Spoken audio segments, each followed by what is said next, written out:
So today I'm going to talk to you about the number one question you need to be asking your lender today if you are actively home shopping, okay? And that question is, how quickly can you close?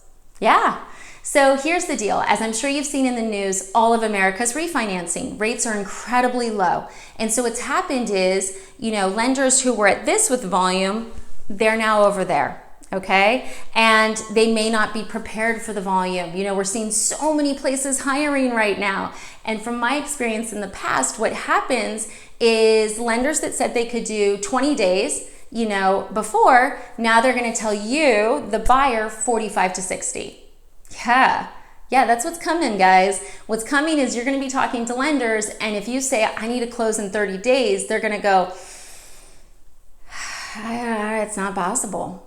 Okay, now here's the thing. The seller of the house that you would like to buy does not care. No, they don't. So they don't care that the rest of the world is refinancing, so your lender can't move as fast. They do not care. They are going to take the offer that fits their time frame. So if you're writing an offer and you're asking for a 45-day close and someone else comes in at the same price or maybe even a couple $1,000s lower, but they can close in 20 days and the seller wants to move fast, who's going to get it? Yeah. Now that's not fair to you. It's not your fault. It's not your fault your lender can't close on time. It's not your fault.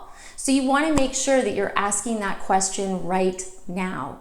Now, if you had this conversation last year, now could be a very different answer. What my team's actually done is we have Purchase Express. And the whole point of Purchase Express is to make sure that our purchases are still closing in under 20 days. Yeah, that's what our buyers need to be competitive. So we've got 24-hour underwriting. It's like getting a fast pass at Disneyland. It is straight to the line. Let's get you closed because you need to get that home.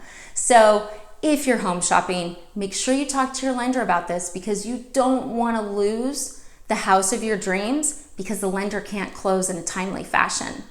It's not your fault. It's not your problem. You need to find someone who can perform. So I hope this has been helpful.